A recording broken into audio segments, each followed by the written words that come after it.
Dear students, Assalamu alaikum. Myself Mir Rashid. I am the chemistry tutor at Kiral Academy Kupwara. As you know, we have started the new session for class 10th, and I will teach you the chemistry portion in this session. So, beta, पहला unit जो आपका है that is chemical reactions and equations. तो सबसे पहले बेटा आपको पता होना चाहिए what is chemical reaction. What is chemical reaction? Chemical reaction हम किसको बोलते हैं? तो बेटा याद रखना चाहिए केमिकल रिएक्शन हम बोलते हैं ये वो प्रोसेस है जिसमें रीअरेंजमेंट ऑफ एटम्स हो जाता है। क्या होता है? Rearrangement of atoms, that is some atoms in which there were old bonds that gets broken and those atoms they will form new bonds with another atoms, कि वहां पे जो पुराने बॉन्ड्स होते हैं वो ब्रेक हो जाते हैं और नए बॉन्ड जो है वो बन जाते हैं। Old bonds are broken and new bonds are formed, but simply we can say it is the process, it is the process in which rearrangement of atoms, rearrangement of atoms takes place.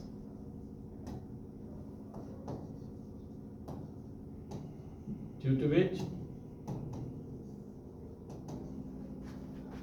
new substance is formed with new properties. तो बेटा याद रखिएगा ये जो chemical reaction है ये एक process है, ऐसी प्रोसेस जिसमें एटमों का रीअरेंजमेंट हो जाता है। एटम का रीअरेंजमेंट का मतलब ये है कि ओल्ड बॉन्ड जो होते हैं एटमों के बीच में, जैसे आपके पास है कार्बन, अगर रिएक्ट करेगा ऑक्सीजन के साथ तो ये बनाएगा नया substance carbon dioxide, carbon dioxide. तो बेटा इसमें क्या हो जाता है, पहला जो ये वाला साइड इसको हम बोलते हैं रिएक्टेंट्स, इसमें ऑक्सीजन और ऑक्सीजन के बीच में बॉन्ड है, ठीक। तो ये वाला बॉन्ड जो है ये ब्रेक हो जाता है। क्या हो जाता है? ब्रेक। आप इधर देखिएगा तो बेटा इसमें क्या हो जाएगा, ऑक्सीजन ऑक्सीजन के बीच में जो बॉन्ड है वो ब्रेक हो जाएगा, दिस बॉन्ड गेट्स ब्रोकन, ठीक है। और यहाँ पे नया बॉन्ड बनेगा किसके साथ? कार्बन के साथ। So when old bonds are broken and new bonds are formed, that process is called chemical reaction. तो बेटा उसको क्या बोलते हैं? Chemical reaction. और आप ये भी बता सकते हो कि ये वो प्रोसेस है जिसमें रीअरेंजमेंट ऑफ एटम्स हो जाता है। एटमों की रीअरेंजमेंट की वजह से एक नया सबस्टेंस बनेगा और उस नए सबस्टेंस के अंदर नई प्रॉपर्टी आएगी, ठीक है। सो और you can say in A third way कि केमिकल रिएक्शन के दौरान केमिकल चेंज होना जरूरी है। अगर केमिकल चेंज आएगी तो आप समझ लेना वहां पे कंपोजिशन चेंज होगा, और अगर कंपोजिशन चेंज होगा तो उस सबस्टेंस के अंदर नई प्रॉपर्टी आएगी जिसकी वजह से उस प्रोसेस को हम नाम देते हैं केमिकल रिएक्शन। क्या बोलते हैं? Chemical reaction. दूसरा पॉइंट बेटा इसमें आप याद रखोगे, ये जो केमिकल रिएक्शन होती है इसमें जो सबस्टेंस इन्वॉल्व होते हैं, those substance which takes part in a chemical reaction, तो बेटा उनको हम क्या बोलते हैं? Those substances that you write on the left side, that you write on the left side, इनको हम नाम देते हैं reactants। क्या बोलते हैं बेटा? reactants। और you can say reactants वो substance हैं जो react करते हैं और प्रोडक्ट बनाते हैं, they react, ये आपस में क्या करते हैं? react। और those substances that you write on the right side, on the right side, इनको बोलते हैं बेटा products। क्या बोलते हैं? products। और products आप बता सकते हो वो substances जो बनते हैं when the reactants react, when the reactants, जब reactants react करेंगे तब वहां पे नया substance बनेगा, उस substance को हम नाम देते हैं products। क्या बोलते हैं? products। तो बेटा याद रखना है, पहला इंट्रोडक्शन है इस केमिकल रिएक्शन का। केमिकल रिएक्शन क्या होती है?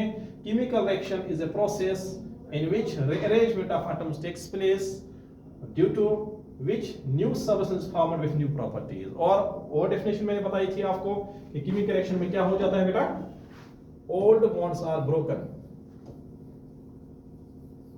old bonds are broken and new bonds are formed.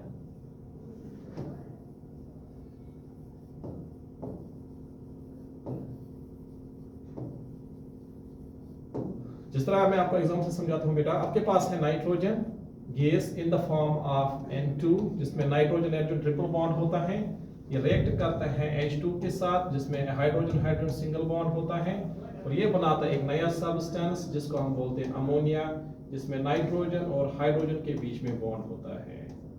ठीक है बेटा, तो अगर आप इस रिएक्शन में देखोगे, इसमें जो ओल्ड बॉन्ड है वो किसके बीच में है? नाइट्रोजन और नाइट्रोजन के बीच में, तो ये यहाँ पर ब्रेक होगा। ठीक, जो दूसरा बॉन्ड है वो हाइड्रोजन हाइड्रोजन के बीच में, ये ब्रेक हो रहा है और एक नया बॉन्ड बन रहा है बिटवीन नाइट्रोजन एंड हाइड्रोजन। तो बेटा याद रखिएगा, केमिकल रिएक्शन एक ऐसी प्रोसेस है जिसमें नया सब्सटेंस बनना चाहे वो तब पॉसिबल है when the old bonds are broken and the new bonds are formed. It will lead to the formation of a new substance. That new substance is having new properties, or you can say the new substance will have a new composition. ठीक है बेटा, इसके बाद अगर आपको ये पहचाना होगा कि सर ये रिएक्शन हुई है या नहीं हुई है, हमें कैसे पता चलेगा? इसके लिए हमें देखना है what are the characteristics of a chemical reaction. So कैसे आपको पता चलेगा एक रिएक्शन हुई है या नहीं हुई है? उस चीज को हम बोलते हैं characteristics.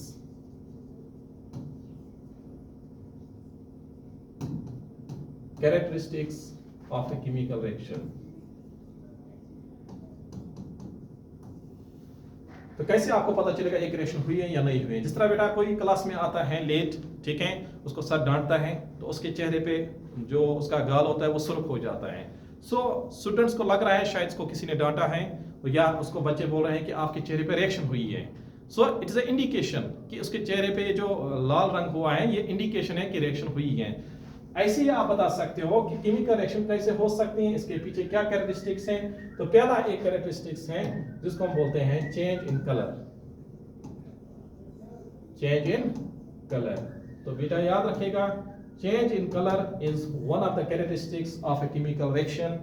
You have a beautiful example like आप देखते हो जब आयरन रिएक्ट करता है एटमॉस्फेरिक गैस के साथ, ठीक है, in presence of water vapours, ठीक, तो वहां पे उस आयरन का कलर जो है वो चेंज हो जाता है because there occurs a chemical reaction and led to the formation of a new substance that is ferric oxide। ठीक है बेटा, तो यहाँ पे आपको कैसे पता चलेगा? जब आप इस आयरन, जो ये आर्टिकल होता है आयरन का बना होता है, इसका पहला एक कलर होता है और धीरे धीरे, it is one of the slowest reaction in the chemistry, धीरे धीरे इसका कलर जो है वो चेंज हो जाता है। ठीक, और जब इसका कलर चेंज हो जाएगा वहां पे रेडिश ब्राउन कलर बन सकता है जिसको हम केमिस्ट्री में बोलते हैं रस्ट। क्या बोलते हैं बेटा? रस्ट। और ये कलर चेंज होना ये एक इंडिकेशन है कि वहां पे केमिकल रिएक्शन हुई है। ठीक है बेटा, so first characteristic in the chemical reaction में है that is change in colour, that is change in colour. और दूसरे एग्जांपल से आप समझा सकते हो, अगर आप किसी बीकर में लोगे वाटर, ठीक है, as you know water is colourless, इसमें आप डालोगे आयरन नेल, ठीक है बेटा, तो after few days you will see there will be change in colour, you will be change in, तो आप समझ लेना वहां पे रिएक्शन हुई है किस किस के बीच में? ये जो आयरन का आर्टिकल है इसने रिएक्ट किया है वाटर के साथ। किसके साथ?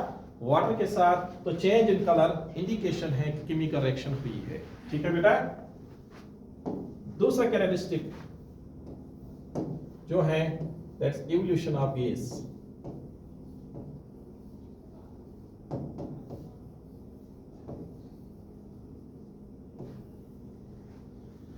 So dear students, you can see the second characteristics of a chemical reaction, that's evolution of gas. There are many reactions where you will see the gas is evolved during the reaction.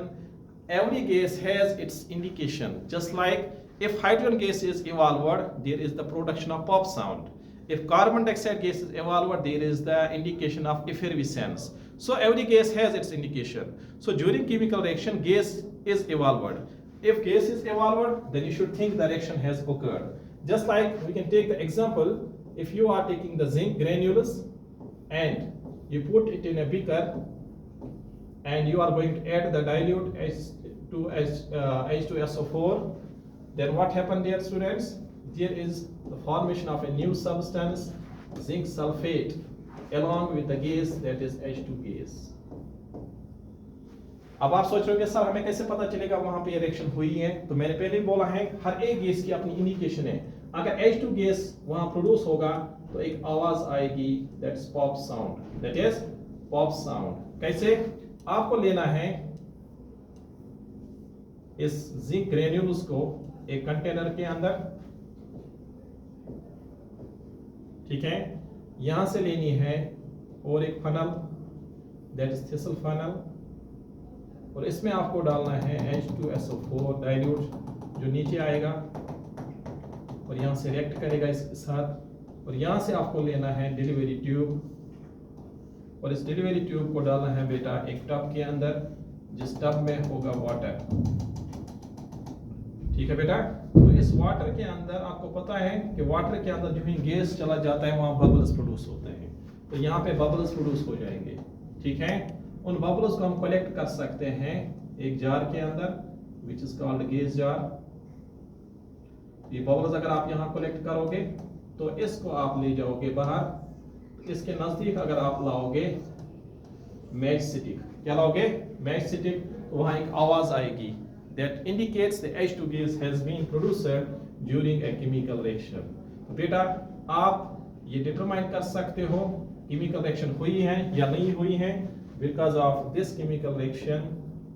This is zinc granules and this is dilute H2SO4, ठीक है। This is simple experiment that you can do in the schools। So बेटा याद रखना evolution of gas एक indication है कि reaction हुई है या नहीं हुई है।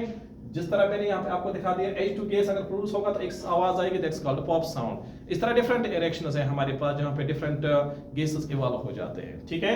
So these are the characteristics of a chemical reaction. Then third one is change in temperature. Change in temperature, reaction के दौरान टेम्परेचर का चेंज होना, that is possible because you know a chemical reaction is not possible without change in temperature। Temperature का बहुत बड़ा role है एक chemical reaction में। in a large number of chemical reactions are there where the temperature is required। without temperature the bonds cannot be broken, whether you put the whether you can use the energy in the form of heat or you can use in the form of light। in terms of heat that's thermal, in terms of light that's photoreactions। तो बेटा याद रखिएगा temperature का सबसे बड़ा role है chemical reactions में और यू कैन से केमिस्ट्री में।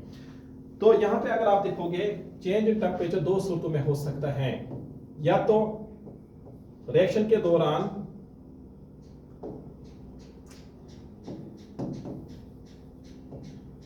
चेंज इन टेम्परेचर दो सूरतों में हो सकता है,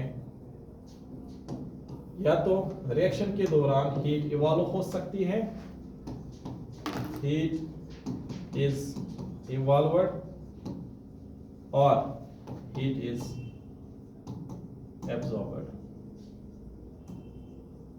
बहुत सारी ऐसी रिएक्शन है जहां पे हीट बाहर आती है वहीं से।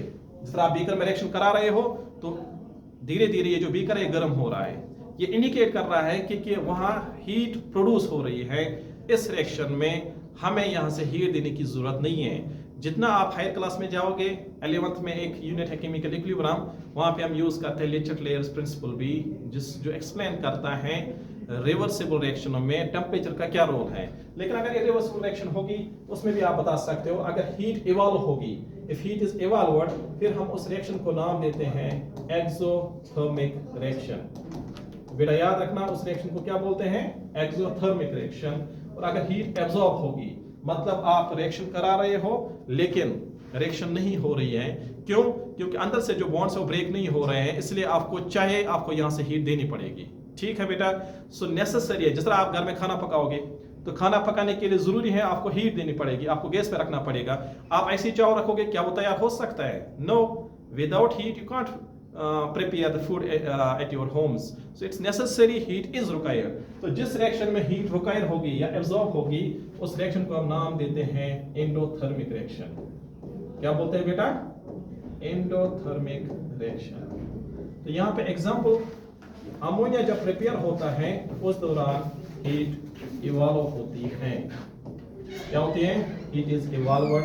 इसको हम केमिस्ट्री में दिखाते हैं delta H is having negative value. ठीक है बेटा. दूसरा है एंडोथर्मिक रिएक्शन. एंडोथर्मिक रिएक्शन में हम एग्जांपल समझा सकते हैं. अगर आप कैल्शियम कार्बोनेट को लोगे, इसको हीट करना पड़ेगा. अगर आप चाहते हो इसको ब्रेक करना, तब आपको मिल सकता है calcium oxide plus carbon dioxide. ठीक है बेटा. तो ये था some characteristics of chemical reaction. Thank you.